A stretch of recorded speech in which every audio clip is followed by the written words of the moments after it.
Hello and welcome to the Nature of Invisible Things, the podcast. I'm your host, Erin Kelly, and I'm so glad you're here. Welcome to season 2, episode 21, I believe, and it's probably the last episode of 2025. And I am excited to share what I thought was going to be an update with you, a personal update. I haven't done a solo episode in quite a while. It has been such a wild second half of 2025 for me. And I thought I was ready to spill all the details, but not quite yet. But instead, I've got something wonderful to share with you also. And if you're new here, welcome. I'm a devotional astrologer and esoteric strategist. You can find out more about me and my work at slowmagic.com, at slow.magic on Instagram, or find the Nature of Invisible Things on Substack. Okay, so I am finishing up the second round of my Sovereign container. Sovereign is a program, it's a course of my personal gnosis on self-led transformation. The first year provided the core material. This year we moved into a version around transformational partnership, but the core was very much still the same. So I got to go and revisit all of the material again in a new way with a new perception, with new eyes, I guess you could say. And so while I was moving through the material again myself and sharing it within the container, I came across one excerpt from one of the weeks in Sagittarius season, which we're in presently, called The Song in Your Bones. And I thought that listeners, you would really enjoy getting to hear this. And so, as my little holiday gift to you, I wanted to share this very special content with you as an episode in of itself. As always, take what works for you and leave the rest. This is an episode about embodiment. I have been on my own personal journey with embodiment, deepening into who I am and into myself since the end of Sovereign last year. And so it's kind of funny to come full circle at this point in December, because it was December last year when I recorded what you're about to listen to or watch. So if you are listening on your favorite podcast listening app, you can find a link in the show notes to watch this episode on YouTube. And yeah, I think that you'll enjoy it. And as always, there is lots of intelligence to why we disassociate from the body. And so if you are still presently experiencing a trauma response, feel free to titrate this information. There's no need to like go whole hog and descend all the way down and all the way in unless that's what is called for in the moment. Before I share the episode with you today, I want to tell you about a new offering that I have for the end of 2025 and beginning of 2026 called Sacred Shapes. Oh, this is going to be such a good time. I'm so thrilled to share it with you. Together, we'll be storing the astrology of your personal lore to transform the past, engage the present, and enchant the future. And so, any magician can tell you that the subtle rules the dense. And so, the stories that we tell to ourselves, about what happened and who we are, has a huge impact on how we experience the present moment and how we sing to the moment of the future, how we enchant the future, how we call it in. And so I have been very inspired by Carolyn W. Casey's work. One of her visionary activist principles is better to create prophecy than live prediction. And I have used this so skillfully in my own life that within my various containers, I've peppered it in. And I thought, what if we take all of that and create a standalone, separate offering that can help folks learn and apply the technique of annual perfections to their life in a way that is creative and fun and has an impact right here, right now. And so I've got a link in the show notes. Check it out. I'd love for you to join us. It is a combination of asynchronous learning in your own time and exploration, and then we'll culminate with a live class on January 3rd. So check it out. And with that, enjoy. Hello, Sovereigns. Welcome to week 11. Can you believe it? We are almost there. We just have two more meetups and then we're through the container. And so I am feeling full of gratitude for all of you and excited to share this week's contemplation. So, this week's contemplation is called The Song in Your Bones. And it's really perfect for Sagittarius season because if we think about what the bones are, the bones are the structures that support our bodies. And if we think about the symbol for Sagittarius, or one of the symbols, it is the centaur, which is half human, half horse, representing the merging of our will and our desire, or our mind over and our body. And our culture is one that places an overemphasis on the mind. And it's really interesting because that's where we also started. Back in Virgo season, we were preparing to cross the threshold through doing some boundary work and energy clearing. And then in Libra season, we were examining those mental constructs that exist through the stories that we tell ourselves, the stories that we're writing about ourselves, our beliefs, our values, and how we make decisions and reflect on those decisions on an everyday basis. Are we moving closer to or further away from what we want? And the whole idea of, well, is that what we really want in the first place? Because we can see, is there correlation between our actions and our values? Do our actions support our values? And if not, how might we look at that? And so that's a lot. And that is all very much in the mind. And then we went into some shadow work in the eighth, not in the eighth house, but in the 12th house, as well as like the more than human world and grief and kind of understanding loss and themes of transformation.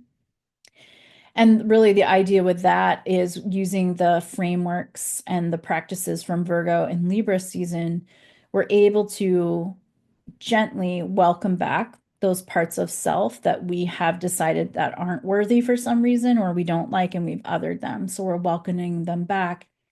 And then slowly we start to inhabit and take up more space in the body.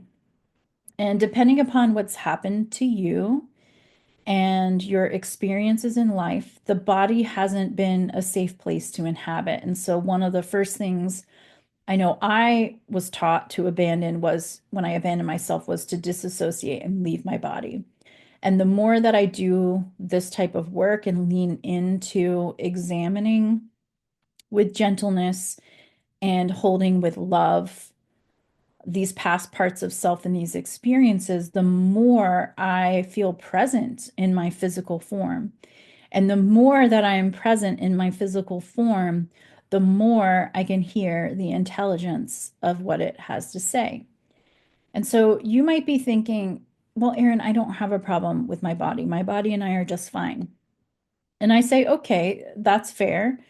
But I think we can always be invited into deeper and deeper relationship with ourselves, because I have found through my experience and gnosis that there's always deeper down that we can drop in further. And when we look at like what's happening in the world today, and what I mean by this is the continued oppression and marginalization of groups of people, as well as like women, animals, and the earth, and the extraction and the colonization that has continued to exist and go on, it's because there is a lack of respect and acknowledgement for our bodies and the earth. Like our bodies are plots of earth. Our bodies, these carbon-based life forms that we are, come from the earth. It's what we're so much made of and part of, that to be disconnected from it, that is part of the reason why, as a whole, the things that we're seeing continue to go on, because people don't understand the connection between our actions and how that actually impacts what we do to one of us, we're doing to all of us. What we do to the earth, we're actually doing to ourselves. And that is one of my beliefs. And so it makes it very hard to stay in the body because when you're in the body, we become more aware of these things. And that doesn't mean we're walking around like a giant nerve ending feeling pain all the time. Although the more that you feel, the more that you feel, right? We feel everything. But when you're feeling more, you're feeling more. And that includes the things that are quote unquote positive sensations, and as well as like the uncomfortable ones of pain. But there's such intelligence in the body. And I know that when I really listen to what it has to say, number one, there is stuff that my mind just makes up just because it does. That is actually like not real, not happening, and I'm actually okay and safe in this moment. And it's my body that reminds me of that. It's also my body that tells me when something is not right and something is wrong. And my mind tries to rationalize that, oh, no, no, no, everything's okay. You have nothing to worry about here. And in fact, I very much have something to worry about here. And so, this whole practice, especially when we're trying to make a change in the world or bring an idea into the world, to crystallize an idea into the world, the intelligence of the body helps us communicate and interface with the spirit of that idea. So, whether this is a beautiful meal you're creating and cooking, whether it is a piece of art you're making, a book you're writing, a program you're launching, a relationship you're calling in, or a new job that you want to have, like all of those things, all of those creations, if you will, are through the partnership of us working with this notion or this idea, this thing that wants to be in relationship with us, and then the timing of it, with our bodies. And this is one of the things that I think is really important is yes, learning things like astrology is great. Learning psychology is great. Learning divination is great. But our bodies hold most of the information, all the information we need. Yes, can our wires get crossed and our signals get kind of messed up from time to time? Yes, but the more that we do this type of work, and really what that work is presence, and all of these frameworks and all of these contemplations are really just different ways to kind of unpack and explore like what it means to be present in the present moment. Because when we are in the present moment, that is when we can most easily access the flow state. And that is when I believe the intelligence of our bodies and the intelligence of our mind, plus whatever spirit of idea, kind of comes together in this like co-creative moment. And things start to flow. Like we enter this state where it's pleasurable to be in. And it's because we have cultivated so much presence that we're able to focus on the task at hand, whatever that may be. We're able to like stay the course. And I also think it's important because oftentimes I know I can get frustrated when I can't see like the next 10 steps. Like I want to rush ahead sometimes. And that's like the ego. That is the mind. It is me wanting to drive the process versus co-creating with it. Because the body often only knows the next step because it's present, it's here in this time and space, living and breathing, and the heart is beating, and it's calibrating to what's happening in real time in like this moment. And there only is like this moment if we think about it. And if we're future tripping too much, that can cause anxiety. And if we're reflecting too much on the things that have happened, that is where like sorrow and depression can kind of take hold.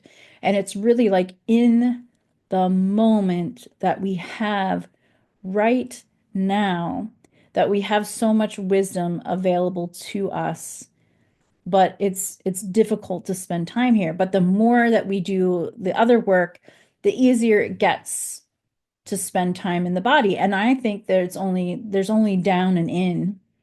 My experience of God or goddess, it's less and less about something that's like outside of me or like above me or like in heaven or like it's further in. It's down and in. It's in the body. It's in the bones. And so I think that listening to the song in our bones also ties back to like the calling that we might have. And I believe we all have a calling, or else we wouldn't be here. And that might be, you might not agree with that, and that's okay. But I feel like I came into this world with a calling. Like I came to be here at this time very specifically. In order to like do that, I feel that that calling is encoded in my bones. Like it's in my DNA. Like that's, and part of like, we forget, we get busy with responsibilities, we get busy with college, or we get busy with school, or we get busy working. We get all of these different things that are happening in our life that kind of takes us momentarily away. Now, maybe not for everyone, right? There's probably some people who know very early on.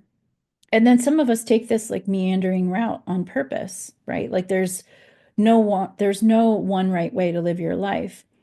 But what I want to posit is that there likely was something like from your childhood, from your origin story, from the very incredible myths and folk tales and fairy tales that were your favorite that you fell in love with, that have some sort of link or information to like what you're here to do and offer. And even if that's not create a community or like change the world or stop people from dumping nuclear waste and all that, like that's all well and good. But even if it's just like the satisfaction that you have in your life, like that's also enough.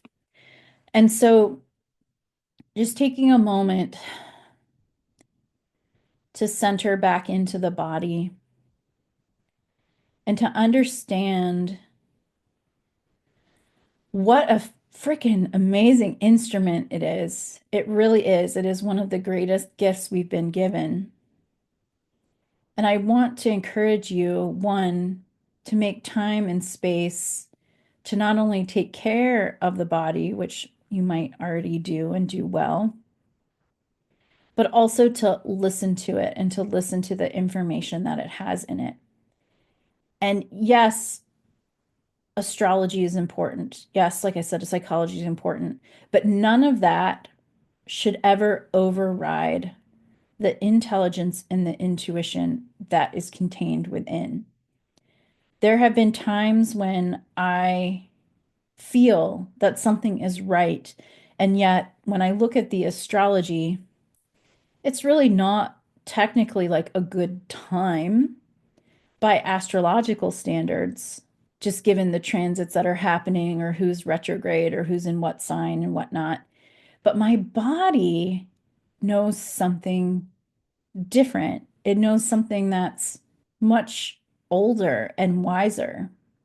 It's in the rhythm of life.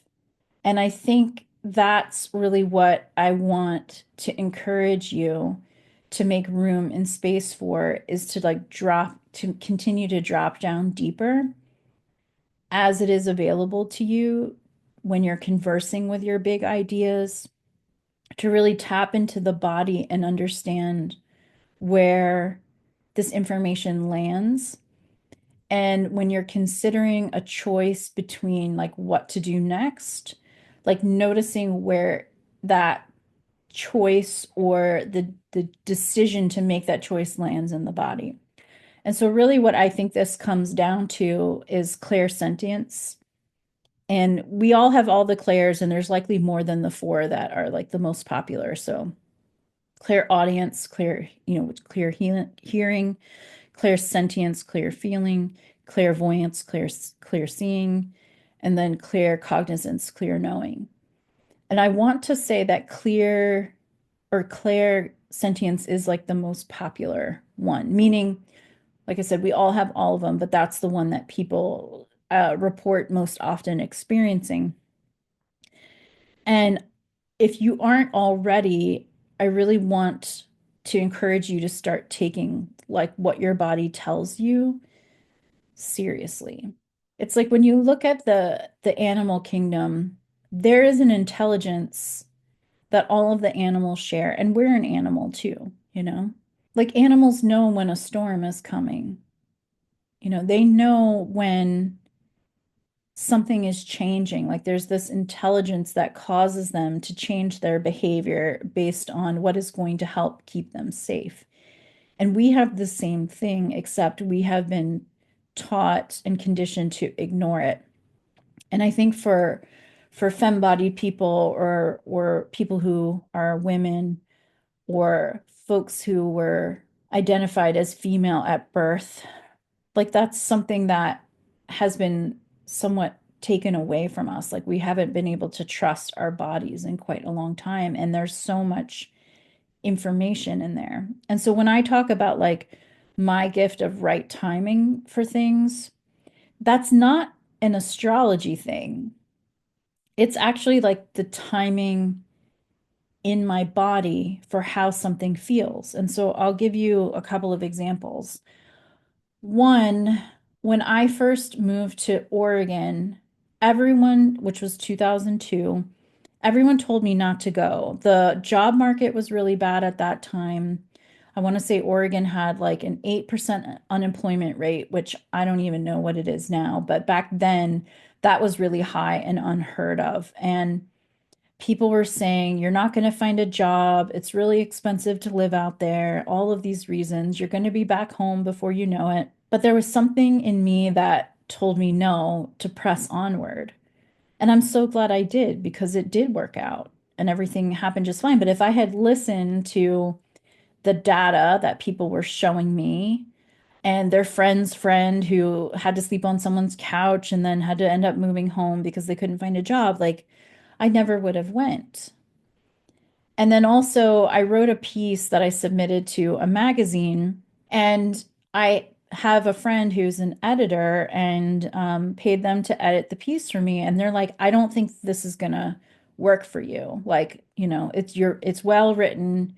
I get what you're doing here, but I don't think it's really that. Basically, they're like, it's not that interesting. They're like, I think you should rewrite it this way.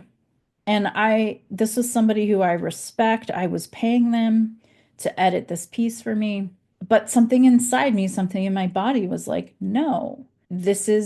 I had written it with such conviction. It was one of those ideas that kind of grabs you by the hand and like you almost can't eat and you can't sleep and you can't do anything else until it was completed. And basically they were telling me to start over again.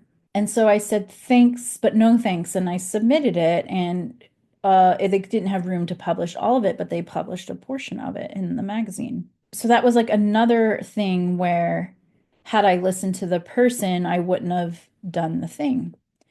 Same thing with like launching Sovereign. I have not put together a program with my gnosis like this before. And part of me was like, it's time. Like Libra season, we're going for it. Like, this is it. Like, it's go time. And there wasn't astrologically like any good reason for that. I could have waited a little bit longer, but there's an intelligence to starting something and like being in relationship to it. And now I look at it and I think, oh, seeing what we all have in common astrology wise with Venus, it makes sense that with her retrograde cycle coming next year in March, through Aries and part of Pisces, it makes complete sense like why this is happening now.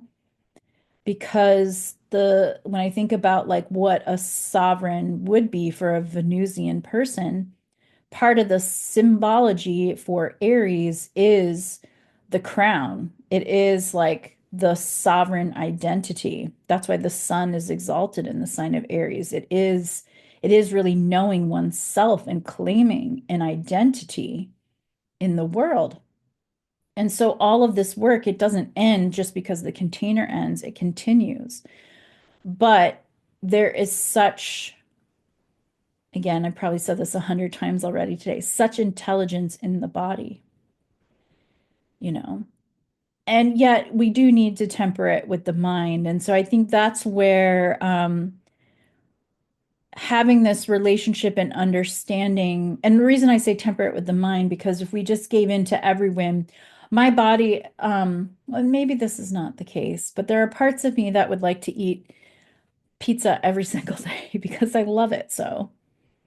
It is a complete food to me. You've got bread, you've got cheese, you've got vegetables. Yeah, just enjoy it. I think that that's one of my favorite foods. It wasn't always that way, but I can't eat pizza every day. Like that's not a balanced diet. And so I don't actually, now that I'm saying that out loud, I don't know that it's my body that actually craves the pizza. I think it's the inner child. Anyway, that was like a little bit of a digression, but I think you see where I'm going. And oftentimes, like things that we can think are coming from the body, like that example, actually aren't. And so I'm wanting to encourage you to make space for the clairsentience, the clear knowing that is in your body regarding timing. And so the ways that you can do that are being engaged in the present moment through many of the different energy practices and meditations that we have participated in. But then also, like when you're in your creative process, or you want to know, is it the right time to ask someone out? Is it the right time to launch this program? Like, this is, I'm going through this right now. My body is telling me it's go time to start preparing to talk about the things that are coming next. And yet, when I look at the astrology, it's like, do not, because Mars is going to station retrograde very soon. And if I just went with that feeling of Mars stationing retrograde, like in the mind, or that thought, really, my body is saying no. My body is saying that it is time.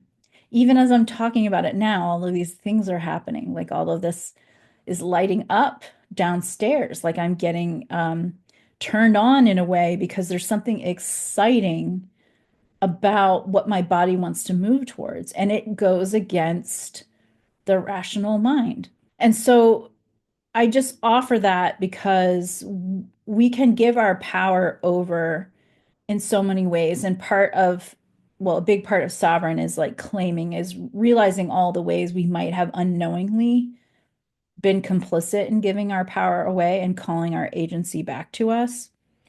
And I just want to affirm and let you know that continuing that with the body, I think, is like one of the last frontiers, if you will, in gaining, like, I don't want to call it like an advantage because everybody has a body. I think everybody can plug into this, but it's like, it's something that we often don't take into consideration when we're making big decisions or just are in a habit. Like, so for example, a good way to think about this, to kind of put a fine point on and to start to close down this conversation or this contemplation is, a lot of us magical type of people, or people that have divination skills or have some sort of, like Reiki, or have some sort of healing art practice. A lot of folks will have a bifurcated personality in the way that, like, they don't bring that information into like their day-to-day life. It's relegated to like, oh, when I'm treating someone, this is when I use this, or when I am with my magical friends, quote unquote, this is when I talk about this, versus like bringing that intelligence into the everyday. And so this, we do the same thing with the body. When we're working out, or when we're in a yoga class, or when we're noticing that we're tired, like we take care of our bodies, but we're not necessarily always consulting them in the way that we can consult our tarot deck or consult the stars. And I want to encourage you to start consulting the body, particularly when it comes to timing around what you want to do and what you want to bring into the world. And really, you're only going to know if you follow that voice of the body, this earth, this knowing. For example, I was all spun up like all weekend over just some random anxiety. I think it was around speaking to my family. And my body is like, sweetheart, you're good. I've got you. I'm holding you. I'm not going to abandon you. I love you. You're safe. And it just felt like the warmest, kindest, like hug from a grandmother is the only way I could describe it. Like I felt so held by my body this weekend. And so all of this like mental chatter and anxiety about what I should do, what I shouldn't do, how did I handle this? What am I going to do going forward? Da, da, da, da. It all got really quiet. And I really didn't have to do anything in that moment except be present with myself in that feeling. And then the next right thing emerged. And so often that'll be what my ask is when I have an idea that I'm courting, I'll ask, like, what is the next right step? Like, because that's the only thing you need. You don't need to know 100 steps ahead because often it might change by the time you get there. And it's totally fine if it does. And so just asking yourself, like, what's the next right step? And then doing it. That's the other thing is like the following through. It's the listening, it's taking action, and then making space to like check in. But try incorporating more opportunities for this, not just in your like creative life or in your magical life, but in your like everyday life. Like asking yourself what you want to eat for lunch, giving yourself a choice. Do you want, I'm making this up, do you want peanut butter sandwich or do you want tuna salad? You know? And then seeing like what the body wants, if there's a preference. What cereal do you want for breakfast? Starting with those types of things. If you have literally no connection to your body, which I can't necessarily think that there's anyone here in that group that might identify that way, but I don't know you in the way that I know myself in my own body. And so, yes, I think that's just what I wanted to share today was just the song in your bones. I really believe there's intelligence in the body. I believe it is physically there, like in our DNA. I believe the more that we're present in the body and inhabit the body, the more we can hear it speak. I believe it is connected to the earth and therefore it is connected to the great goddess. Like we come from the great womb in the sky, this like great intelligence that is beyond our own. And that the more that we can cultivate presence, the more access we have to our creativity and to making choices that come from this like embodied place. So that's the invitation for this week is to contemplate your connection to your body. And if you have something creative or something you're trying to call in, either something you might be working on in regard to what's next for you, and it's okay if you don't, but it might be like the next job, or it might be the partner, or it might be the next program you want to release, or it might be your relationship with your family. I don't know what it is, but begin by consulting the body. And so this can look like, in your morning practice or whenever your practice is. Mine just happens to be in the morning, so that's why I say that.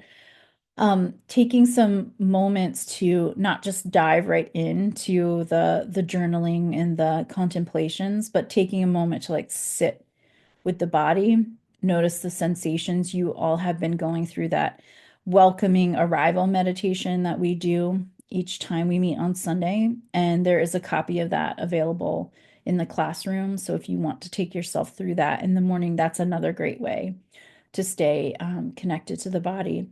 But then listen to what it says and experiment with consulting the body, and then take action on the answer. And so for me, when I get a yes from my body, I feel expanded, I feel relaxed, I usually feel a little bit pulled forward towards something. And when it's a no, it's usually very clear. It's usually there'll be nothing or it'll contract. And when it's nothing, oftentimes that means unsure or there's not enough information yet to make a decision. And so that's how I interpret kind of like a neutral stance, or it's not something that it's particularly important. Like when I was thinking about like, what do I want for lunch? Like, I don't have a preference. Both of those sound good to me, especially if I don't have to make it. So that is the contemplation this week. Check in with your body. And if you already feel like you have a great relationship with your body, I'm cheering you on. See if you can deepen into that relationship and how might you work towards greater understanding or communication with something that you want to call into your life. Well, I hope you enjoyed this episode. I hope it sparked something in you, created a new inquiry in, or opened a door to a new relationship with this marvelous instrument that is your body, that is the way that you sense the world around you and how it's speaking to you. And yes, that encompasses, the pain of that as well, the sensitivity of that as well. To feel so deeply is such a gift, but it's not one without complication. But being in relation to it is one of the ways that we start to transform it. And so I am wishing you so much love this holiday season. I hope you'll check out Sacred Shapes and join me there. It's going to be so much fun. I cannot wait.